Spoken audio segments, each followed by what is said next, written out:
طالب علم ہمیشہ سبق سناتا ہے، اور آپ کو پتہ ہے کہ قاری صاحب کے پاس بچہ سبق سنا رہا ہو نا، وہ دائیں بائیں دیکھے تو وہ دو دو رکوع چھوڑ جاتے ہیں۔ بتائیے میں نے کتنی باتیں بیان کی۔ میرے محترم عاقل بھائی بیٹھے ہیں، اللہ ان کو سلامت رکھے، زندگی میں برکت دے۔ ناراض تو نہیں آپ نے کیا کہ وہ ڈاکٹر صاحب نے آنا تھا؟ یہ حقیقت بات ہے، وہ ڈاکٹر صاحب تو اللہ تعالیٰ ان کو صحت دے، لمبی زندگی دے۔ میں تو وہ اسٹپنی کہتے ہیں جی، جب وہ اصل گاڑی نہ ملے تو پھر گزارا تو کرنا ہی ہوتا ہے، تو چلو ہمارا بھی نیکی میں نام لکھا جائے گا۔ میں نے بیان کیا تھا جنت کا راستہ، سب سے پہلا توحید، دوسرا اللہ اور اس کے رسول کی اطاعت، تیسرا کون بتائے گا؟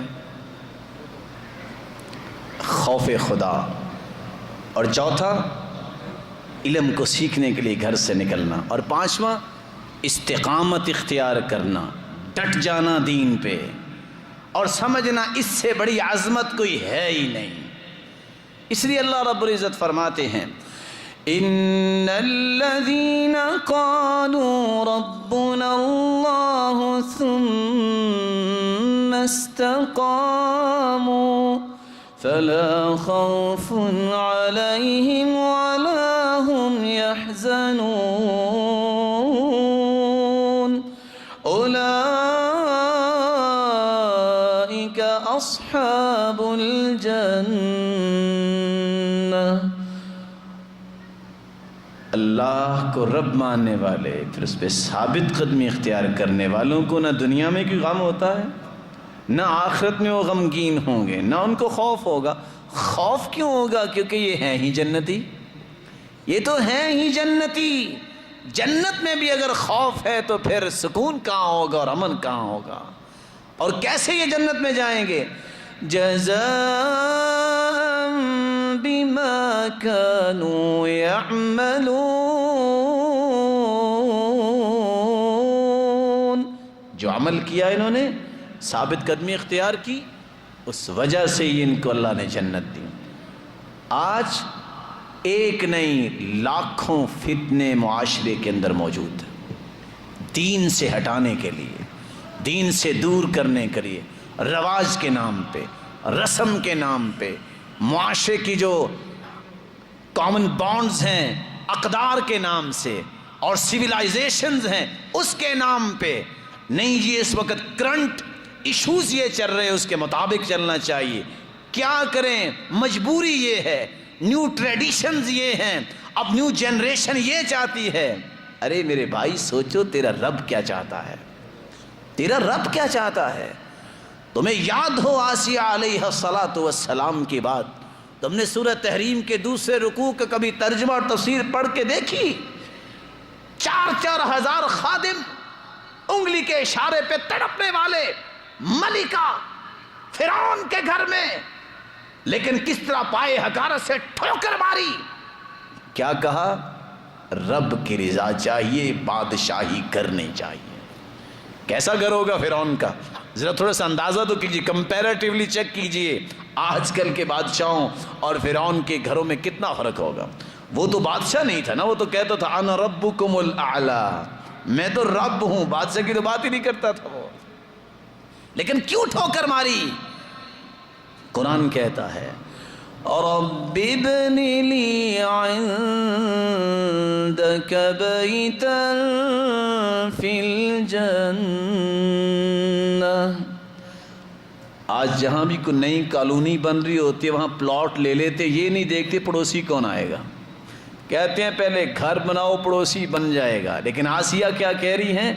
اللہ پہلے اپنا پڑوس دے پھر جنت میں گھر بنا۔ فرق ہے۔ اور ماشطہ بنت فرعون کس طرح ثابت قدمی دکھائی، 4 بیٹوں کی ماں، لونڈی کنگھی کر رہی ہے، کنگھی گر گئی، کہتی بسم اللہ۔ فرعون کہتا ہے کون ہے اللہ؟ کہا ربی و ربک اللہ، تیرا رب اور میرا رب۔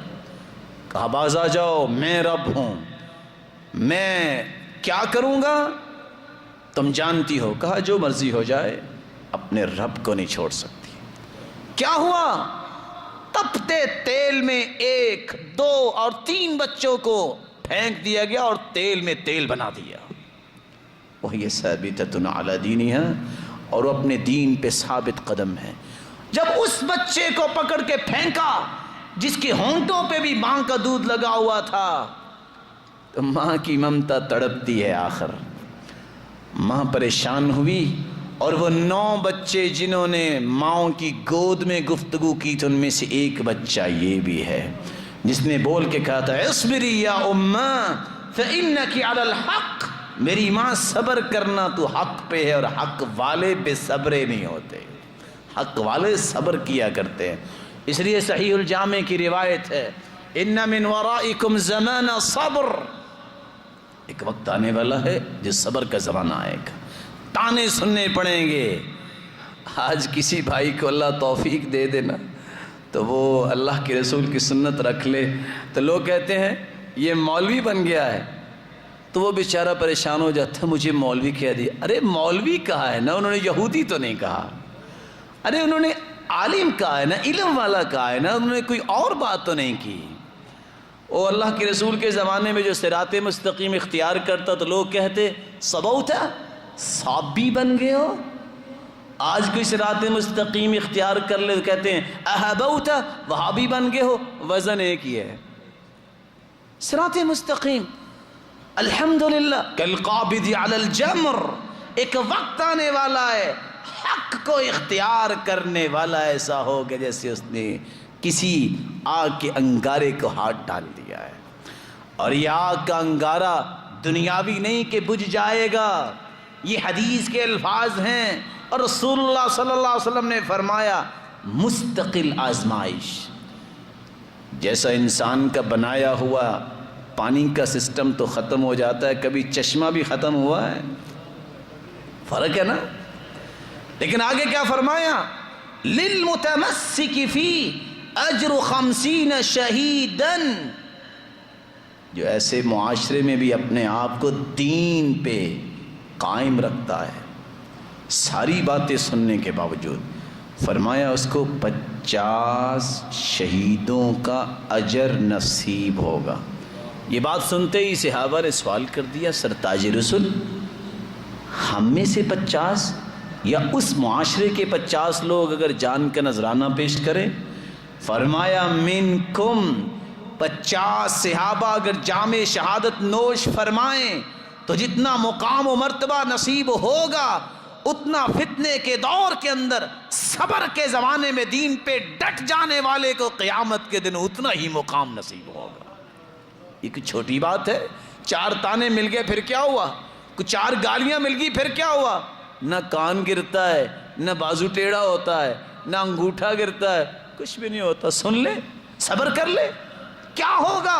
سرتاج رسول کے سر سے خون نکلا، ہونٹوں سے خون، کندھوں سے خون، پاؤں سے خون. اور کہنے والے کیا کہتے تھے، یہ دیوانہ ہے، یہ مجنون ہے، یہ پاگل ہے. اور ضماد ازدی جیسے تو جنون کا علاج کرنے بھی آئے، سوچتا ہے میں مشہور زمانہ طبیب ہوں، چلا گیا ضماد ازدی، کہتا ہاتھ نکالو میں آپ کا علاج کرنے آیا ہوں. سرتاج رسول کا علاج کیا ہونا تھا، ہاتھ نکالا، کہا کچھ بولو پتہ چلے جنون کی کیفیت کیا ہے. فرمایا ان الحمد للہ نحمدہ ونستعینہ ونستغفرہ. کہتا ہاں آیت دوبارہ بولو، کیا بولا؟ فرمایا ان الحمد للہ نحمدہ ونستعینہ ونستغفرہ.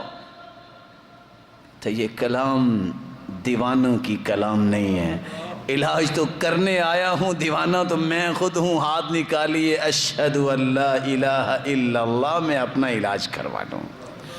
سارے تانے دیے، منہم من سب، کسی نے گالی دی، منہم من حسا علیہ التراب، کسی نے مٹی پھینکی، ومنہم من تفل فی وجہی، اور ایسے بدبخت بھی تھے جن نے سامنے کھڑے ہو کے آپ صلی اللہ علیہ وسلم کے چہرے انور کی طرف دیکھ کے تھوک دیا.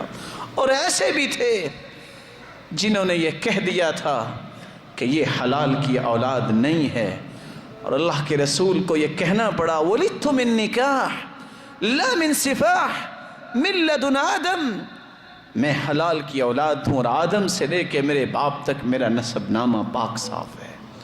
ہم کہاں پھر رہے ہیں؟ ہم چھوٹی سے تانے سے ڈرتے ہوئے دین کو چھوڑ دیں، لوگوں کی باتوں میں آ کے قرآن و سنت کو چھوڑ دیں؟ کیسے ہو سکتا ہے؟ آؤ جنت لینی ہے، تمسک بالکتاب والسنہ، اپنے